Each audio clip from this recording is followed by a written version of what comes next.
Radio's own show, Behind the Mic.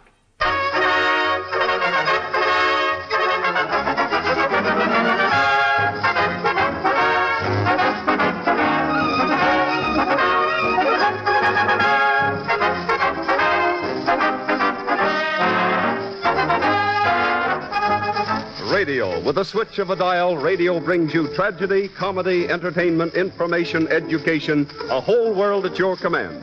There are stories behind radio, stories behind your favorite program and favorite personalities and radio people you never hear of. Stories as amusing, dramatic, and as interesting as any make-believe stories you hear on the air. And that's what we give you. The human interest, the glamour, the tragedy, the comedy, and information that are behind the mic.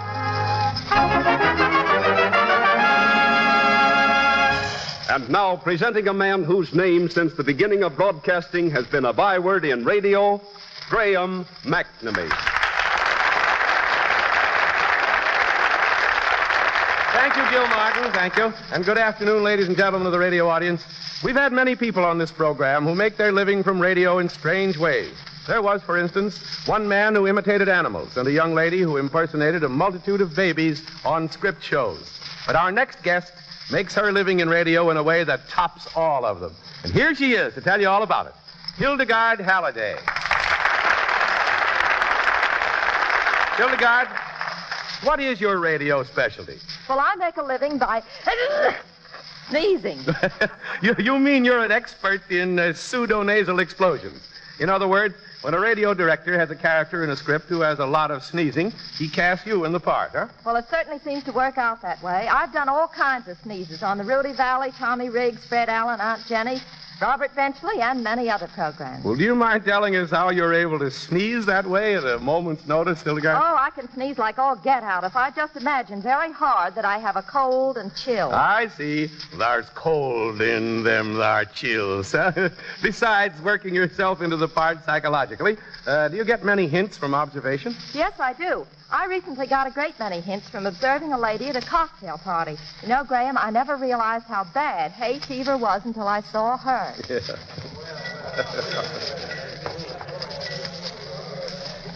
Oh, how do you do, Lulu? Oh, I've got well. Oh, my dear, I've got well at all. Well, it's just the hay fever, comes and goes. I really didn't feel like coming here today, but I just thought I should. Oh, no, I'll just stand here and chat with a few people. How do you do, dear? How are you? Oh, I've got well. Oh, I've got well at all. Well, I may look well, but nobody knows how I suffer. You know, I've been thinking so much about you lately. I saw your husband lunching with such a nice-looking woman the other day. Your sister, I suppose? Oh, you don't have a sister. Well, we never know, do we? Oh, Kate! Kate, my dear, I've been wanting to get... I've been wanting to get... Oh, I'm sorry, darling. I can't help it. They're serving martinis around here, and I'm allergic to vermouth. Oh, we start to think up. I just been wanting to congratulate you on your husband being made a congressman. I hope he doesn't get besmirched. I always say politics is so common, what with letting everybody vote. Oh, I don't know a thing about politics, but I do know what I like. What, dear? Uncle Joe? Oh, he's doing very poorly. We expect to bury him before long. Well, he's lived his life. We never could tell what our own... We never know what our... You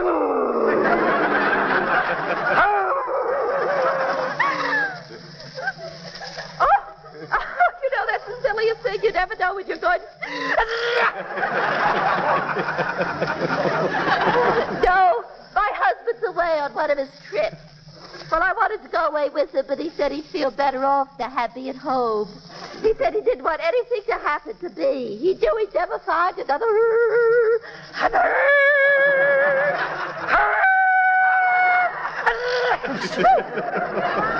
Oh, I'm afraid one of my spells is coming on. Oh, no, they're not dangerous. I just sort of stretch out the floor and stiffen. I think I should go. Lulu, Lulu, dear, I'm going home. I really don't feel I can stay any longer, but I've had such a jolly time.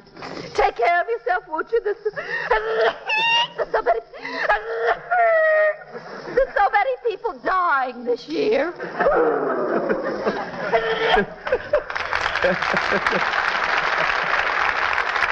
Thank you very much, Hildegard Halliday. You got me doing it now.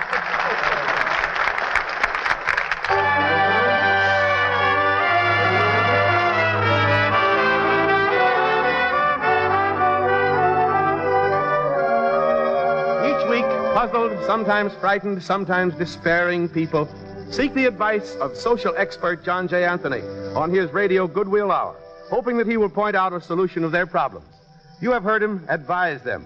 But here are stories of what happens to these people after they have left Mr. Anthony's program.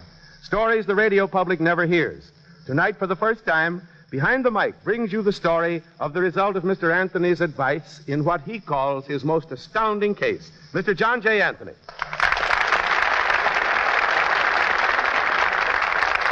Mr. Anthony, will you please tell us about that story? Yes, Mr. McNamee. That case gave me the most terrific shock I've ever had during my career in radio. On one week's program, I asked one man to state his problem, and to my shock and amazement, he began like this.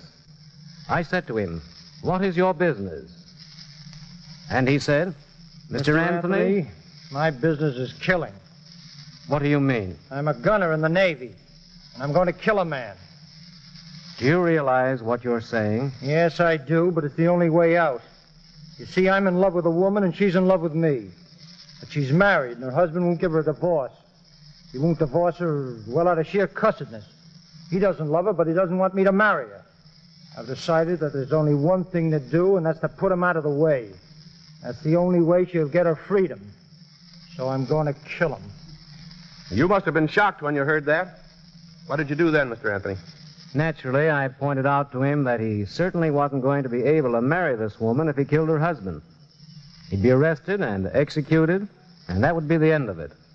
In the meantime, I wrote a note to the announcer and handed it to him. In the note, I told the announcer to have this man's overcoat, which he had hung outside the studio, searched.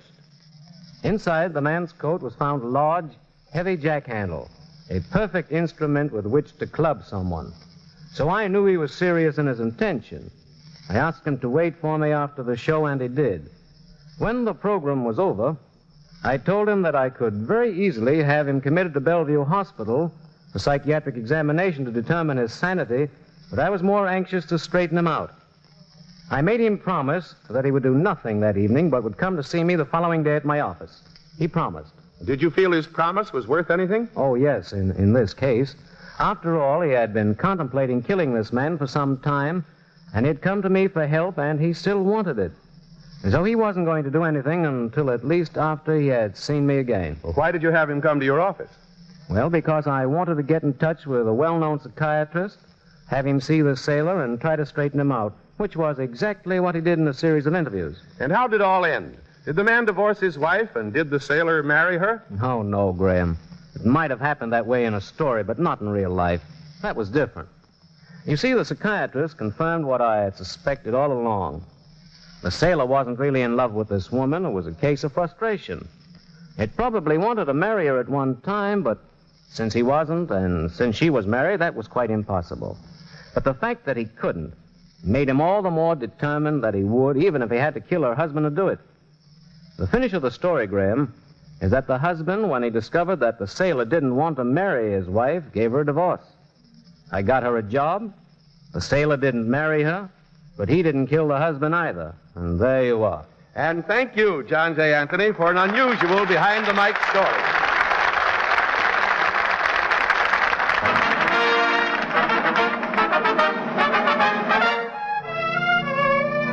Oddities in Radio, presenting odd little true stories that help make radio sometimes amusing, sometimes exasperating, but always interesting to the people in it.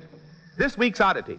A few weeks ago, Len Doyle, radio actor, best known perhaps for his interpretation of the part of Harrington, special cop, in the radio series Mr. District Attorney, was speeding along a highway near New York on his way to his broadcast.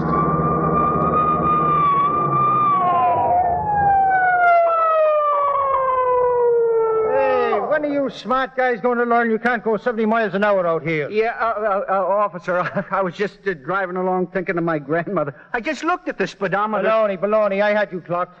You're the third guy in the last hour I've had to give a ticket to. Oh, you're not going to give me a ticket, are you? I'm awfully sorry. So I'm not going to give you a ticket. Well, Well, here it is.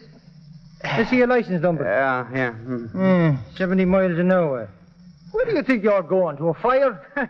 No, as a matter of fact, I was on the way to a radio broadcast. And do you mind telling me why you have to go 70 miles an hour to a radio broadcast? Well, officer, you've heard of Mr. District Attorney, haven't you? Well, I'm Harrington of the District Attorney's office. You're what? I'm Harrington of the District Attorney's office. Hey, some of you guys talk too soon and some of you don't talk soon enough. On your way, buddy. I don't want to get in no trouble with the District Attorney. Yeah.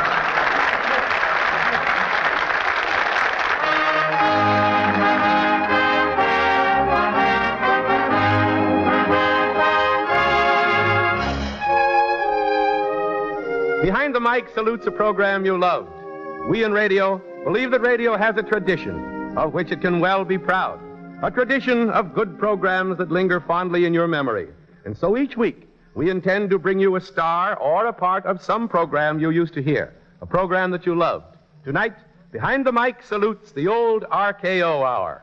One of the really top-notch programs of 10 years ago was this same RKO Theater of the Air. This was a program that was particularly dear to me because for some time I was its announcer.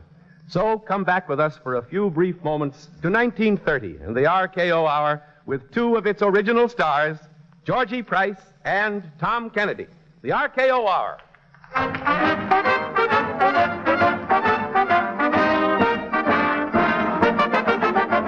Hello, hello, the RKO is sending out this message so the world will know. From Maine to California and up to Montreal, down to dear old New Orleans, you'll hear a friendly call.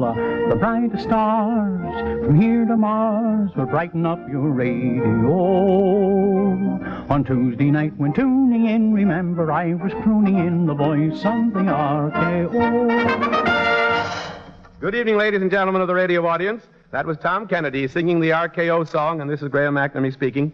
We welcome you to another weekly performance of the RKO Theater of the Air, sponsored jointly by Radio Keith Orpheum and Radio Pictures, who produce for the entertainment of you and your family the best in vaudeville and talking and silent pictures. The features are selected each week from among the Army, numbering 12,000 artists, headliners, and stars who are now appearing on this great circuit of theaters spreading from Boston to San Francisco and from Ottawa to New Orleans. And now we are pleased to turn over the mic to that rising young star of musical comedy and vaudeville, Jack Benny.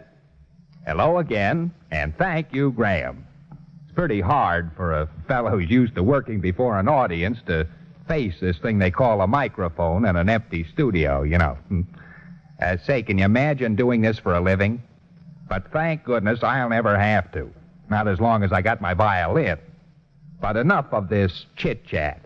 And now a little of the latest gossip from Hollywood, as told by Bill Rainey.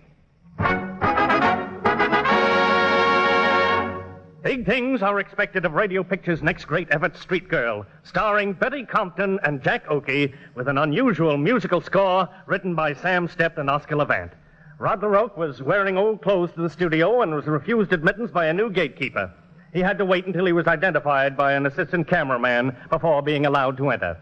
Bebe Daniels has lost so much weight working on a new all-dialogue picture, Dixiana, that she has to drink a pint of cream a day. Dolores Costello enjoyed her vacation on the water so much that she is reluctant to return to work. George Sidney and Charlie Murray may fight on the screen, but around the studios they are inseparable companions. Now here is a real hot item. Radio Pictures has purchased the rights to Edna Ferber's Cimarron, and that picture will go into production soon and will be ready for release next fall. Richard Dix will be starred in the role of Yancey Cravat. That is one picture that I'm sure you'll all want to see. And now I want to introduce to you a young fellow who is headlining at the Palace Theater in New York. One of the most versatile actors in RKO vaudeville. A man who can sing, tell jokes, do imitations. He's great doing all of them. Georgie Price. And now Georgie will sing in his own inimitable style Bye-bye Blackbird. I'll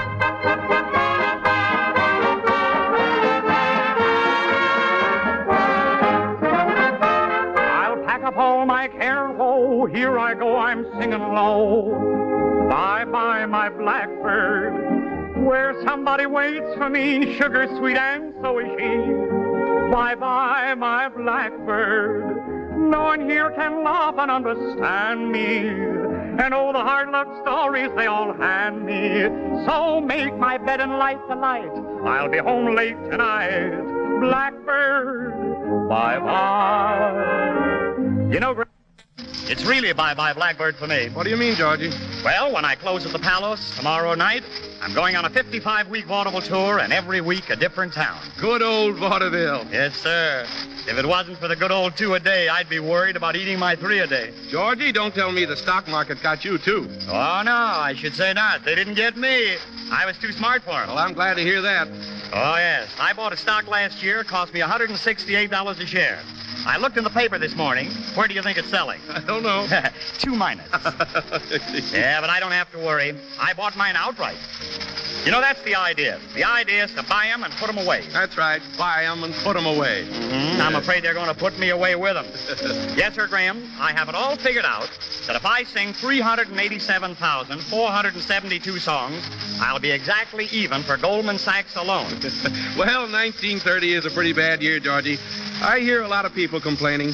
Isn't it the truth? Yeah. A lot of people are complaining this year, but something tells me that in a few years from now, we'll be looking back at 1930 and speaking about it as the good old days. But I'm not worried, Graham. Thank goodness there'll always be vaudeville. So I'll just pack up all my care and woe. Here I go, I'm singing low. Bye-bye, my blackbird, where somebody waits for me, sugar sweet, and so is she. Bye-bye, my blackbird, no one here can love and understand me. And oh, the hard luck stories they all hand me. Make my bed and light the light, I'll be home late tonight. Blackbird, bye-bye. Thank you, Georgie Price and Jack Benny. Next Tuesday at this time, another Radio Keith Orpheum Hour will be presented. Next week, our guests will include that pennant-winning battery of songland, Van and Schenk, Fanny Ward, who is known throughout the world as the Immortal Flapper, the Diving Venus, Annette Kellerman, and that rising young orchestra leader, Rudy Valley and his Connecticut Yankees, now appearing at Keith's Riverside Theater in New York. And so, until next Tuesday evening, we bid you good night as Tom Kennedy sings the Radio Keith Orpheum song. Hello, hello, the RKO is sending out this message so the world will know. From Maine to California and up to Montreal, down to dear old New Orleans, you'll hear a friendly call. The brightest stars from here to Mars will brighten up your radio. Now, if you have enjoyed the show, then why not write and tell us so? The voice of the RKO. Thank you, Georgie Price and Tom Kennedy, for helping to recreate a few moments from a great program.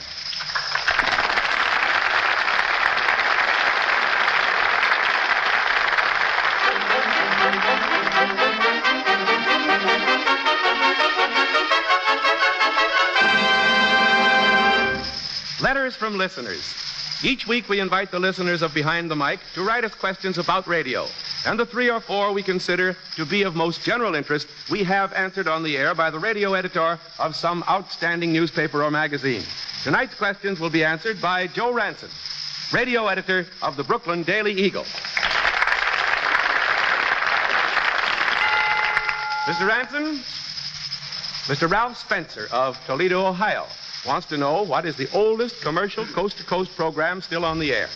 Well, Mr. Spencer, the oldest commercial coast-to-coast program still on the air is the City Service program. It originally started in 1925 and was on the air intermittently until 1927, at which time it went on regularly, summer and winter, and is now enjoying its 13th consecutive year. Miss Helen Ruth Wegman of New York writes in to ask, can you tell me what was the earliest theme song used on the air? Well, Miss Wegman, as far as I can find out, the earliest radio theme song was used by the Happiness Boys back in the early 20s. And it began something like this. How do you do, everybody? How do you do? How do you do, everybody? How are you? Can't you Can't you sing it? Not with this throat. Miss Margaret Bart of Phoenix, Arizona asks, can you tell me if Yehudi, who Jerry Colonna mentions on Bob Hope's program, was Jerry's own idea? Well, according to the advertising agency which produces the Bob Hope Show, Yehudi was created by one of the scriptwriters. Yehudi was originally to be used only for one show, but he proved so popular that they've been writing him into almost every script. Mr. Henry Zukor of St. Louis, Missouri says this. Last week I heard Bill Stern interview the Navy football coach, Swede Larson, on Behind the Mic in a supposed telephone conversation. How was Swede Larson made to sound as if he was on the phone? Mr. Zucker refers to this type of sound, of course. Every week, Behind the Mic brings you true, amusing, and thrilling stories behind radio. Well, Mr. Zucker, this effect is achieved in this way. The microphone into which Major Lawson spoke was the same as any other microphone. However, the voice comes from the mic into the control room and goes through a device known as a filter box, which eliminates the high or low tones of the voice. Thus, the voice is thinned in such a way as to make it sound as if it was on the telephone. Thank you, Joe Ranson, for answering those questions. Thanks.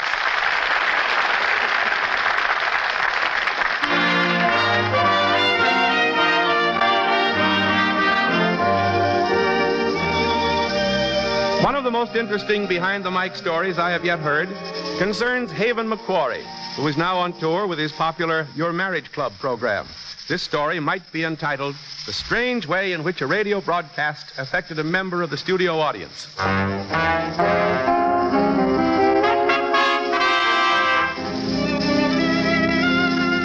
A couple of years ago, Haven McQuarrie was presenting his So You Want to Be an Actor broadcast from a theater in the Middle West. In that program, you know, McQuarrie would select several amateurs from the studio audience, explain to them the situation of a scene, and then have them act it out under his direction. Incidentally, Haven used to give his directions through a megaphone. For the studio warm-up before the broadcast, he'd call a stooge out of the audience, his brother, by the way, and they would do a comedy act in which Haven would direct him. The stooge would ball the whole thing up, and in the end, Haven would throw the megaphone at his head. He would duck, and the megaphone would strike a copper plate hanging over the door, making a terrific clatter. Everyone would think the megaphone had hit the stooge and that Haven was crazy. Well, one night, while Haven and his brother were doing their studio warm-up before the broadcast, they were in the middle of their act, and... Now, look, you're getting everything wrong. Here's the situation. You're trying to sneak into your apartment. You know that if you wake up your wife, she's going to sock you with a rolling pin, so you want to be very quiet. Now, open the door quietly. I said quietly. Oh, you mean like this? Oh, forget it. Just come inside. Now, you're closing the door, and you don't want to make any noise. No noise! Oh, all right. I'll try it again. No, I can't stand it anymore. This is the finish. You idiot!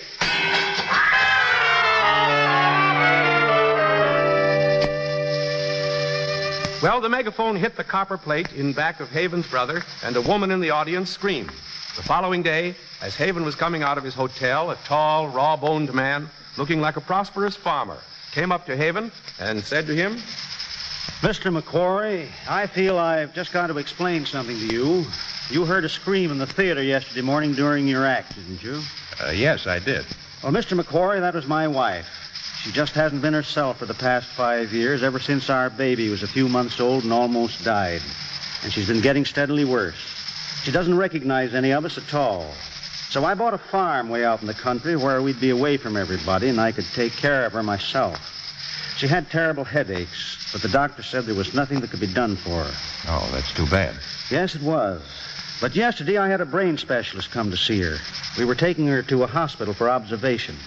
The doctor thought something might be done to relieve the pressure on her brain. As we were driving through this town last night, our car broke down. Luckily, we were close to a garage.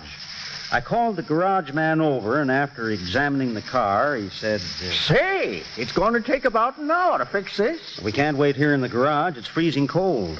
I've got my wife with me. Well, let me see. You know what?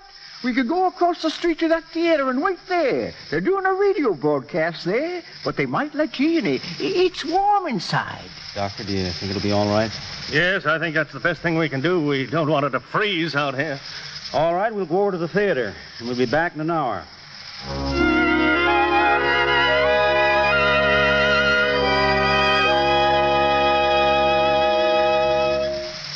We can sit back here, Doctor, in the last row. And here, 3 seats right here. You take this one, I'll sit here. All right, that's better. I said no noise! Oh, all right. Try it again now. Go on. I'll try again. Oh, I can't stand it anymore. This is the finish. You idiot! Ow! Darling, are you all right? Where is he? Where's my baby? Doctor, did you hear that?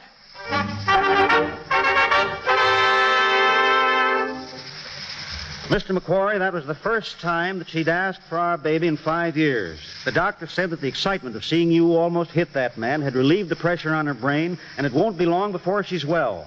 And all I can say is, thank heaven the car broke down and you were in that theater.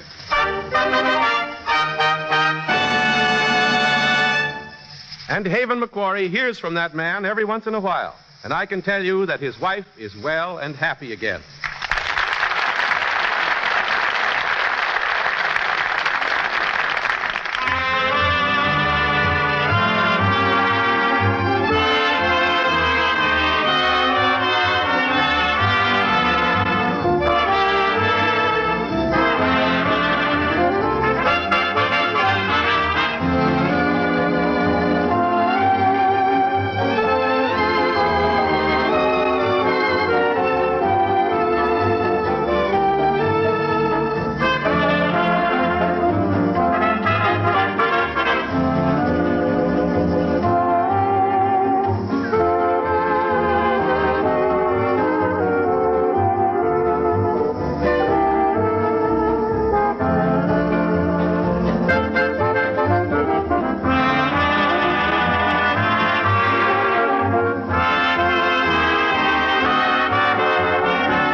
Ladies and gentlemen, if you have any question about the inside of radio that you wish answered on the air, write a letter to us. Address it to Graham McNamee, Behind the Mic, National Broadcasting Company, New York City. As many questions as possible will be answered by mail, and those we feel to be of most general interest will be answered on this program. Be sure to listen in next week when we will bring you the unusual story behind one of radio's most popular programs, We the People. Inside stuff about quiz programs, as told by Uncle Jim of Uncle Jim's Question Bee, news commentator John B. Kennedy, and more of the human interest, the glamour, the comedy, and the drama that are found behind the mic. This is Graham McNamee speaking. Good afternoon, all.